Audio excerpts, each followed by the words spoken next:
Assalamualaikum warahmatullahi wabarakatuh.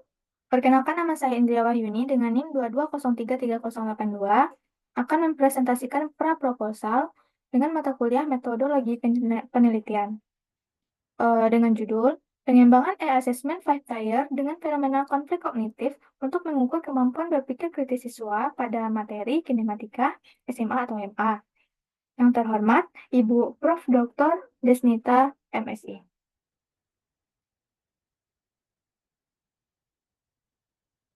Untuk bab pertama, latar belakangnya, perkembangan era revolusi industri 4.0 menuntut kualitas SDM, sumber daya manusia yang adaptif melalui sistem pendidikan nasional yang terus diperbarui. Tuntutan pendidikan pada abad 21 menekankan peserta didik untuk memiliki kemampuan berpikir kritis tingkat SMA atau MA dalam menyelesaikan berbagai permasalahan yang kompleks. Salah satu faktor penyebab utama adalah masih dominannya penggunaan asesmen konvensional berupa soal pilihan ganda yang cenderung hanya mengukur kemampuan kognitif tingkat rendah, seperti mengingat dan memahami, tanpa mengasah keterampilan analisis dan evaluasi siswa. Dan keterbatasan waktu, kurangnya pemahaman tentang prinsip pengembangan soal berpikir kritis, serta minimnya ketersediaan alat asesmen yang komprehensif dan sesuai. Sebagaimana diungkapkan oleh Staubock 2013, banyak guru yang kesulitan dalam menyusun soal yang dapat mengukur keterampilan berpikir kritis secara efektif.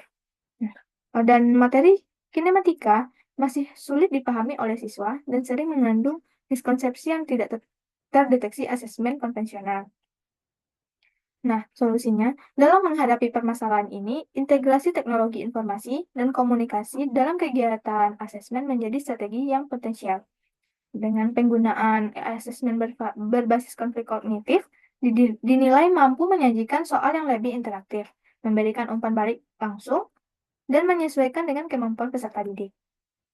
Penelitian ini bertujuan untuk mengembangkan e-assessment 5 tier berbasis konflik kognitif untuk mengukur dan meningkatkan kemampuan berpikir kritis siswa SMA atau MA.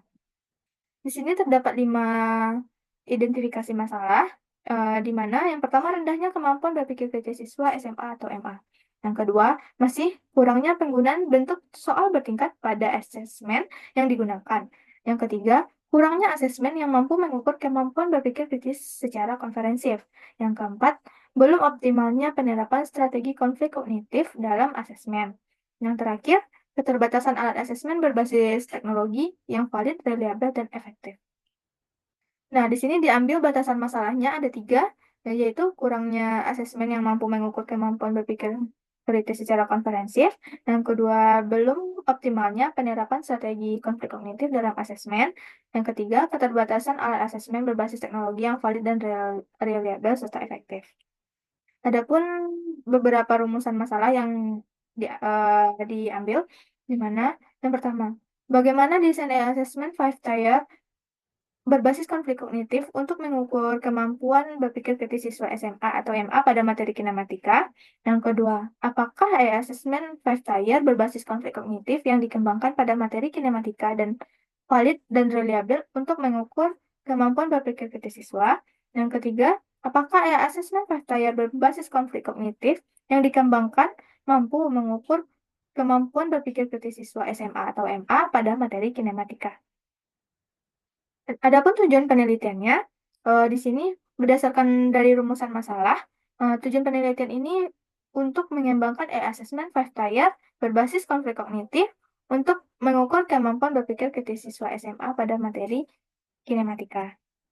Nah, ada beberapa manfaat penelitian. Manfaatnya dapat bagi siswa, bagi guru, dan bagi peneliti. Untuk bagi siswa, di sini dapat menguji validitas dan reliabilitas penggunaan desain assessment yang dikembangkan pada materi kinematika dan mengukur efektivitas assessment dalam kemampuan berpikir kritis siswa pada materi kinematika.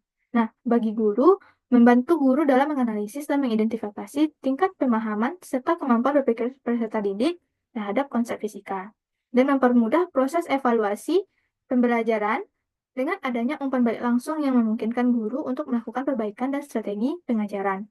Adapun manfaat bagi peneliti, yaitu pertama memberikan kontribusi dalam pengembangan asesmen elektronik berbasis konflik kognitif sebagai metode evaluasi yang inovatif dalam pembelajaran fisika. Nah, yang kedua menjadi dasar bagi penelitian lanjutan yang berkaitan dengan peningkatan keterampilan berpikir kritis melalui pembelajaran yang lebih efektif. Selanjutnya bab 2, kajian teori. Untuk landasan teori, yang pertama yaitu berpikir kritis. Nah, berpikir kritis adalah keterampilan yang dimiliki oleh peserta didik melalui latihan dan pembelajaran. Nah, berpikir kritis ini proses efektivitas yang disiplin secara intelektual dan terampil eh, mengkonseptualisasikan, menerapkan, menganalisis, dan mensintesis serta mengevaluasi informasi. Ada beberapa cara yang bisa dilakukan untuk meningkatkan kemampuan berpikir kritis siswa. Yang pertama, seseorang dapat mempelajari teknik berpikir kritis seperti mengidentifikasi kesalahan dalam berpikir, menghilangkan informasi, dan menganalisis argumen. Yang kedua, seseorang dapat meningkatkan keterampilan berpikir kritis melalui latihan serta membaca menulis secara kritis. Eh, Landasan teori yang kedua ada asesmen. Asesmen dapat diartikan secara sederhana sebagai proses pengukuran dan non-pengukuran untuk memperoleh data karakteristik peserta didik dengan aturan-aturan tertentu. Asesmen digunakan sebagai pengumpulan informasi mengenai peserta didik, diperoleh melalui sumber bukti yang berkaitan dengan mereka ketahui atau mereka lakukan. Nah, adapun e-assessment yang akan dikembangkan, e-assessment ini merupakan elektronika assessment, di mana e-assessment diartikan sebagai penilaian dengan menggunakan bantuan perangkat elektronik. E-assessment berarti penggunaan teknologi untuk mengelola dan memberikan penilaian yang bersifat diagnostik, sumatif, atau formatif. Nah, e-assessment adalah terobosan penting dalam dunia pendidikan karena dapat menerima umpan balik siswa secara instan. Yang ketiga itu landasan teori yang ketiga ada five tier, di mana five tier ini merupakan salah satu tes pilihan ganda bertingkat. Nah, tes ini dikembangkan menjadi model multi tingkat seperti kemampuan menganalisis pemahaman siswa secara mendalam sehingga memungkinkan siswa dapat berpikir kritis lagi. Nah, tes five tier ini merupakan tes pilihan ganda dari four tier, di mana terdapat 5 komponen. Yang pertama, pertanyaan pilihan ganda. Yang kedua, tingkat keyakinan peserta didik atas jawaban yang pertama. Yang ketiga, pertanyaan terkait alasan memilih jawaban pilihan ganda. Yang keempat, tingkat keyakinan peserta didik atas alasan memberikan jawaban. Yang terakhir, pertanyaan yang bersifat terbuka. Untuk landasan teori ketiga keempat, ada konflik kognitif. Nah, konflik kognitif adalah ketidakseimbangan kognitif disebabkan oleh adanya kesadaran seseorang akan adanya informasi yang bertentangan dengan informasi yang dimilikinya yang tersimpan dalam struktur kognitifnya. Kognitif dapat juga muncul dalam lingkungan sosial ketika ada pertentangan pendapat atau pemikiran antara seorang individu dengan individu lainnya. Nah, membangun konflik kognitif dalam pembelajaran bertujuan untuk membuat siswa menyadari adanya kontradiksi antara pemahaman awal mereka dengan informasi baru eh, yang diperoleh. Nah, konflik kognitif ini dapat dibangun melalui beberapa cara, seperti ketidakseimbangan antara struktur kognitif seseorang dalam lingkungan dan konflik antara struktur kognitif lama dan baru, serta konflik antara konsep dan lingkungan yang mengacu pada struktur kognitif awal.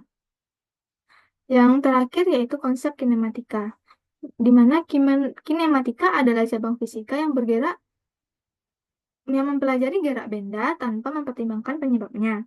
Materi ini mencangkup jarak, perpindahan, percepatan, serta grafik gerak lurus. Nah, kinematika sering menjadi sumber miskonsepsi karena siswa cenderung mengandalkan intuisi daripada prinsip ilmiah. Oleh karena itu, asesmen pada materi ini perlu dirancang dengan cermat agar mendeteksi kesalahpahaman siswa dan mendorong konsep berpikir kritis siswa. Selanjutnya, Adapun beberapa penelitian relevan yang diambil, yang pertama itu penelitian yang dilakukan oleh Wijaya Tommy 2022 yang berjudul Pengembangan Instrumen Five Tier Multiple Choice pada materi gerak parabola untuk menilai pemahaman konsep siswa SMA atau MA kelas 10. Nah, yaitu membahas pengembangan instrumen Five Tier Multiple Choice dengan tujuan mengukur kemampuan pemahaman konsep siswa. Nah, penelitian ini sejalan dengan tujuan proposal juga berfokus pada pengembangan instrumen atau assessment. Penelitian yang kedua diambil yaitu dari Nopitasari 2019 yang berjudul Pengembangan Instrumen Soal Berpikir Kritis Berbasis Google Form pada Materi Usaha dan Energi SMA kelas 10, di mana mengembangkan instrumen soal berpikir kritis siswa sejalan dengan tujuan proposal penelitian, yaitu meningkatkan keterampilan berpikir kritis siswa. Perbedaannya terletak pada tes diagnostik yang digunakan, di mana jurnal ini hanya menggunakan tes biasa, sedangkan proposal penelitian tes bertingkat ini yaitu menggunakan 5 tingkatan, yaitu five tier tes diagnostik. Untuk kerangka berpikir di mana yaitu keterampilan abad 21, pembelajaran fisika, kemudian assessment, dan kemudian five tier, konflik kognitif, berpikir kritis siswa, dan materi kinematika. Selanjutnya, bab 3, metode penelitian. Untuk yang pertama, jenis penelitian. Penelitian ini menggunakan penelitian pengembangan, research and development. Nah, pendekatan penelitian ini digunakan untuk menghasilkan produk berupa assessment five tier berbasis fenomena konflik kognitif. Untuk prosedur pengembangan, penelitian pengembangan ini menggunakan model-model pengembangan Bohr Engel, di mana Bohr Engel menyusun 10 langkah utama untuk menerapkan metode R&D yang mencakup mulai dari analisis kebutuhan, perencanaan, pengembangan produk awal, validasi ahli, revisi produk, uji coba terbatas, hingga implementasi produk secara luas. Namun, Brock Engel sudah merevisi dengan 7 tahapan, di mana prosedur pengembangannya itu potensi masalah, pengumpulan informasi, desain produk, validasi produk, revisi produk, uji coba produk, serta revisi produk. Nah, adapun subjek penelitian yaitu siswa SMA MA kelas 11 dan jenis data yang digunakan yaitu jenis data yang dikumpulkan dalam penelitian pengembangan ini mencakup data kualitatif dan kuantitatif. Nah, data kualitatif diperoleh melalui saran, masukan, dan perbaikan dari para ahli. Sedangkan kuantitatif diperoleh melalui pelaksanaan uji coba terhadap produk awal atau produk utama berupa soal-soal berpikir kritis yang dikembangkan untuk siswa. Sekian presentasi yang dapat saya sampaikan. Terima kasih telah memberikan waktu. Assalamualaikum warahmatullahi wabarakatuh.